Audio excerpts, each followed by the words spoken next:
तो सबसे पहले जय हिंद सभी बच्चों। आज हम इस वीडियो में क्या सीखेंगे ना, आपके जो सब्जेक्ट हिंदी है, ठीक है, तो उसके ब्लूप्रिंट के बारे में, ठीक है, और हम समझेंगे कि किस सेशन से कितना मार्क्स आएगा या तो कौन सा क्वेश्चन किस टॉपिक से पूछा जाएगा, कि 2 मार्क्स कहाँ से आएगा, 3 मार्क्स कहाँ से आएगा, 5 मार्क्स कहाँ से आएगा, और किस किस टॉपिक को अगर आप अच्छा से कर लेते हैं, ठीक है, और उसके बावजूद अगर आपका कुछ क्वेश्चन छूट भी जाएगा, अगर आप कुछ का तैयारी नहीं भी कीजिएगा तो आपका काम बन जाएगा, क्योंकि आपके पास वहाँ पर ऑप्शन रहेगा कि 8 गो में 6 गो लिखना है कि 6 गो में 4 गो लिखना है, ठीक है, ध्यान दीजिए। तो सबसे पहली बात, जो आपका हिंदी का एग्जाम होने वाला है वो बाकी सब्जेक्ट की तरह ही 4 सेशन में बटा हुआ रहेगा। सेशन ए में, सेशन बी में, सेशन सी में और सेक्शन डी में, ठीक है। तो सबसे पहली बात आपको पता होना चाहिए, ठीक है। हम section A, section B, section C और सेक्शन डी बताने से पहले आपको थोड़ा सा बता दें कि आपका जो हिंदी का अभी पेपर होने वाला है 30 +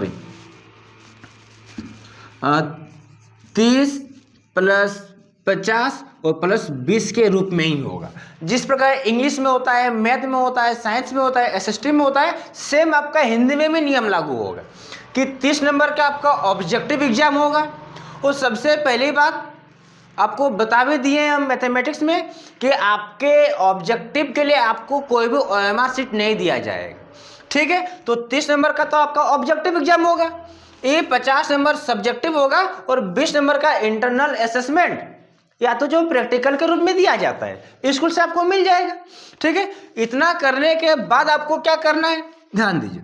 तो आपको तो 80 मार्क्स की तैयारी करना पड़ेगा, ठीक है। तो किस सेशन से कहाँ से तैयारी करना है, तो जो आपका सेशन ए रहेगा इसमें टोटल आपका 1 मार्क्स का क्वेश्चन रहेगा 30 को, ठीक है। एमसीक्यू रहेगा, एक क्वेश्चन दिया हुआ रहेगा और एक क्वेश्चन का 4 गो ऑप्शन दिया हुआ रहेगा। तो जो आपका सही रहे उसका आंसर को नीचे लिख दीजिएगा, आपका लाइन में जगह दिया रहेगा, ठीक है।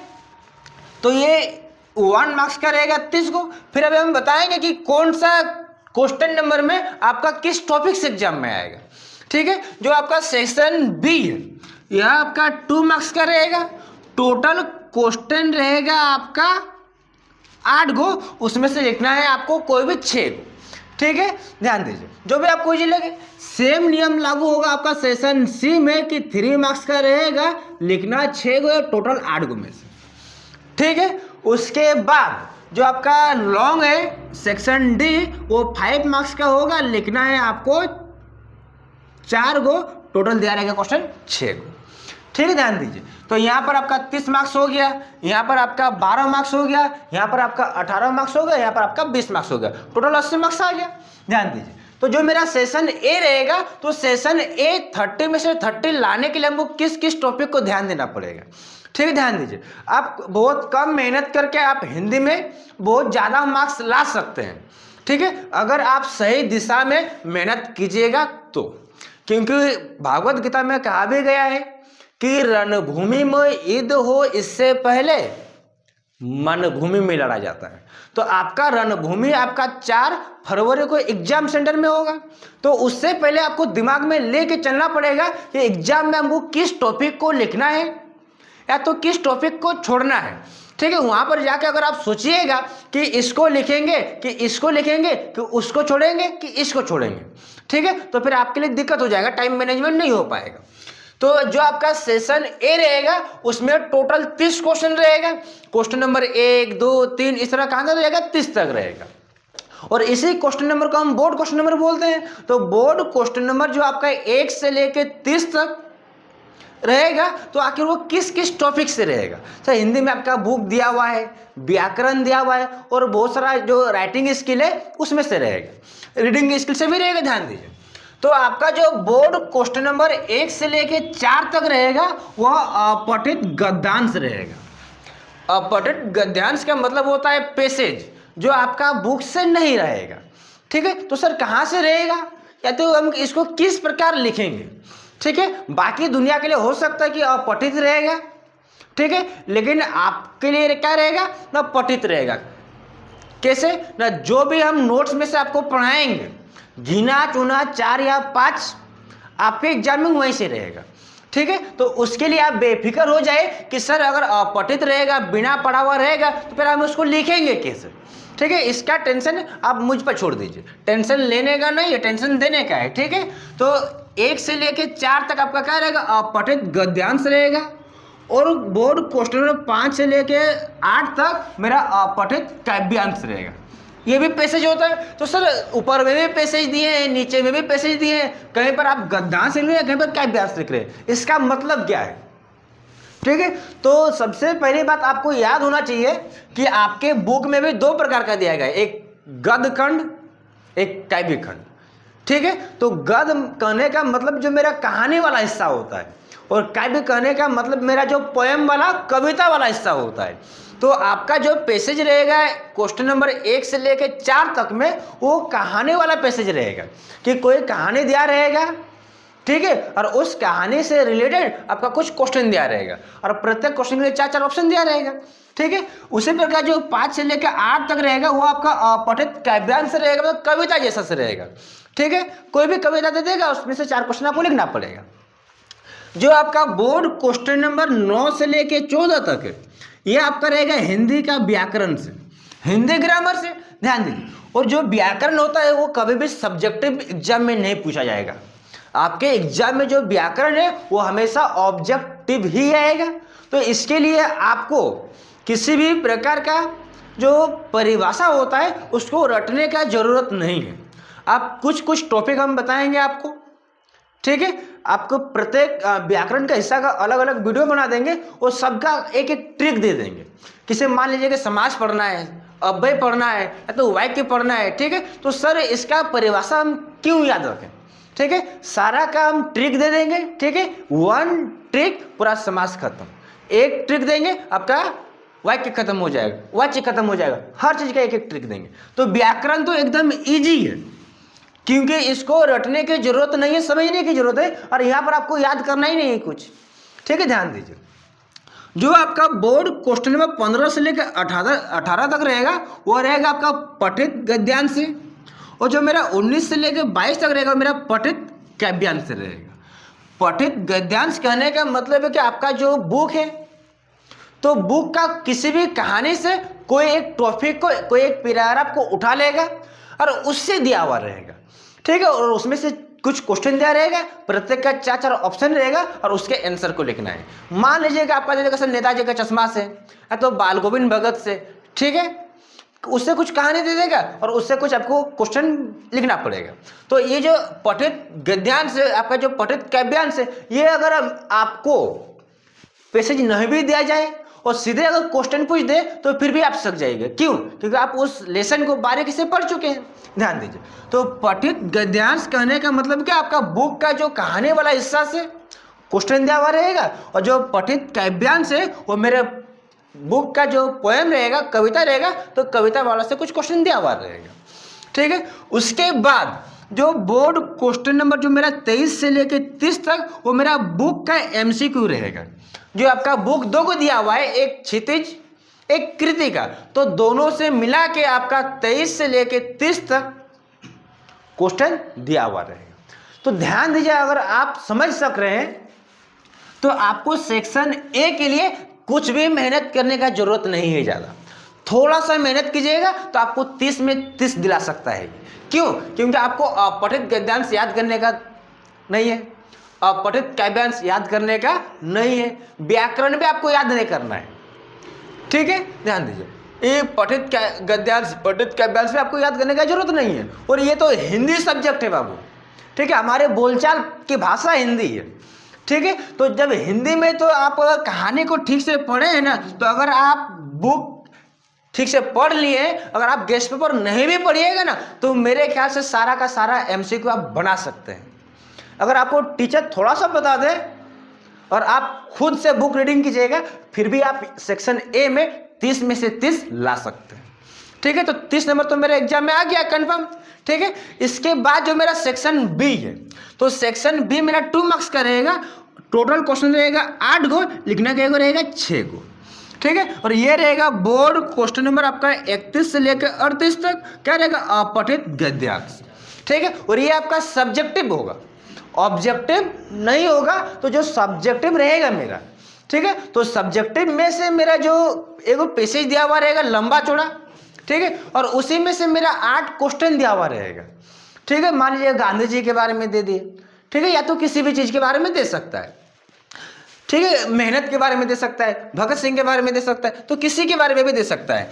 तो क्वेश्चन नंबर 31 से लेकर जो मेरा 38 है, ये मेरा कहानी रहेगा, और कहानी से ही मेरा क्वेश्चन बना हुआ रहेगा, ठीक है। और उसी कहानी से खोज के आपको उसका आंसर लिखना है, ठीक है, समझ में आ रहा होगा। तो एक आपका बहुत बड़ा सा पैसेज दिया हुआ रहेगा, और उसी कहानी से आपका 8 क्वेश्चन दिया हुआ रहेगा, और उस कहानी के बारे में जो 8 क्वेश्चन है, तो उसमें से आपको किसी भी 6 का आंसर दे देना है, ठीक है। तो मैं आपको सिखाऊंगा कि अगर कोई पैराग्राफ दिया हुआ रहेगा, कोई पैसेज दिया हुआ रहेगा, ठीक है, और उसके अंदर से अगर क्वेश्चन पूछा जाए तो उसको खोज के और किस प्रकार लिखेंगे। अब ऐसा नहीं कि सर लाइन मिल रहा है तो पूरा हुबहू लाइन को कॉपी कर दें। अगर हुबहू लाइन को कॉपी कर दीजिएगा तो आपका 12 में से 12 नहीं देगा मास्टर, हो सकता है 10 या 11 दे दे, ठीक है। तो आपको कॉपी नहीं करना है, कोशिश कीजिएगा 100 में 100 लिख के आएंगे, ठीक है, ध्यान दीजिए।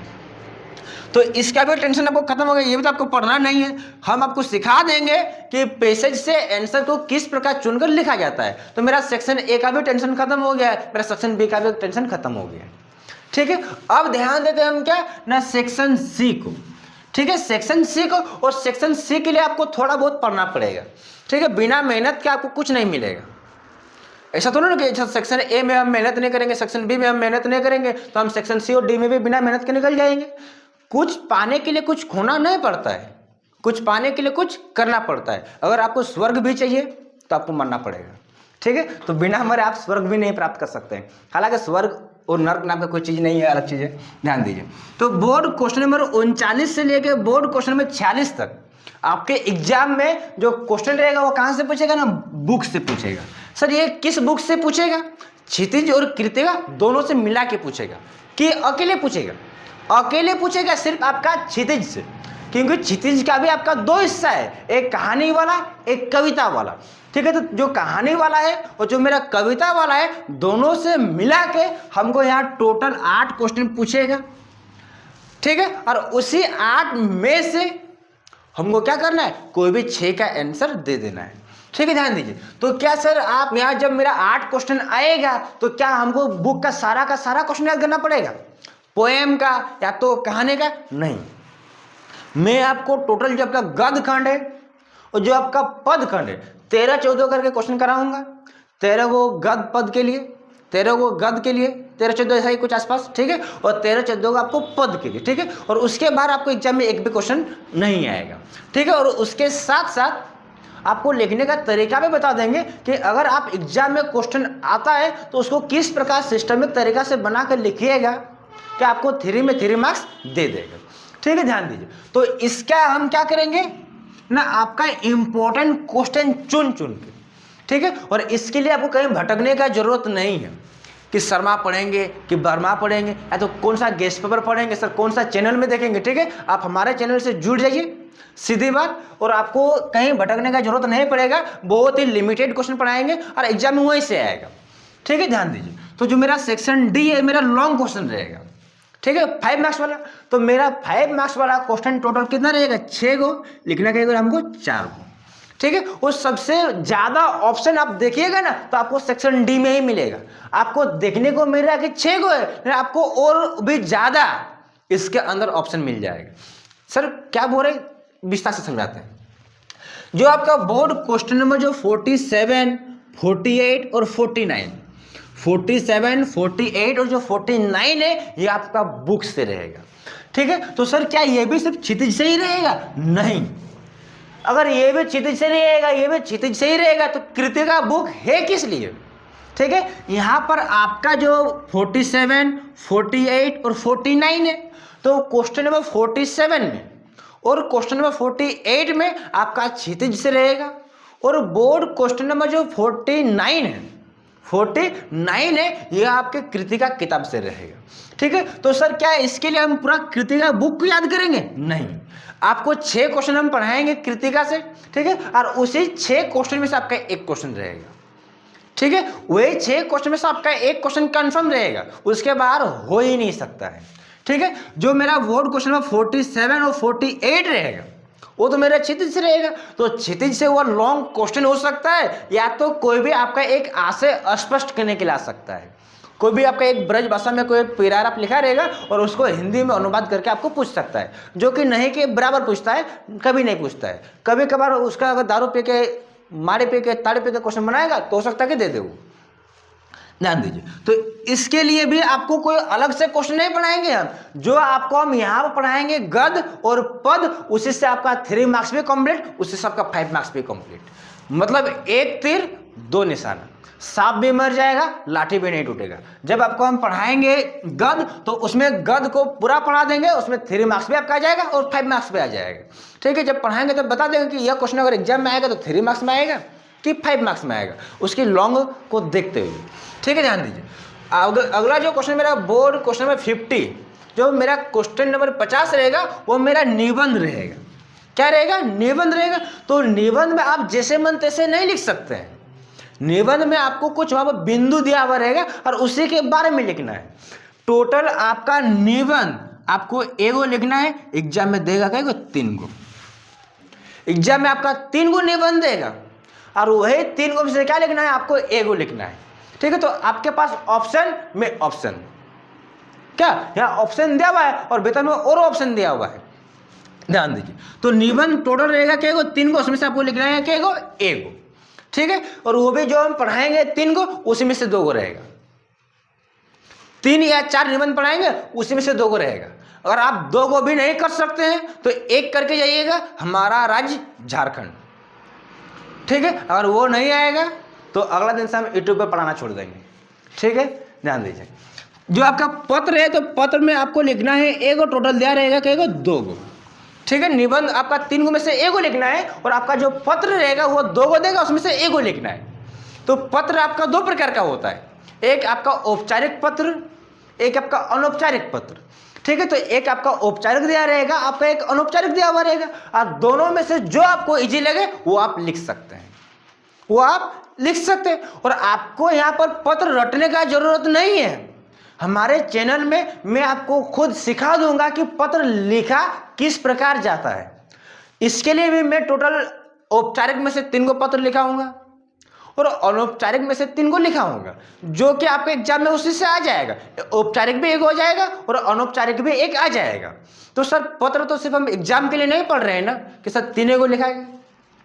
अगर आपको जिंदगी में कभी भी पत्र लिखने की जरूरत पड़े, ठीक है, तो मैं आपको सिखा दूंगा कि पत्र लिखा किस प्रकार जाता है। किसी भी संबंध में आपको लिख सकते हैं, ठीक है। और आजकल लिखता ही कौन है पत्र? चैट जीपीटी के जमाने में आप लिख दीजिएगा, 5 सेकंड में आपका पत्र तैयार हो जाएगा, ठीक है। तो पत्र बहुत कम ही लिखा जाता है, बस आपका एग्जाम में पूछा जाता है।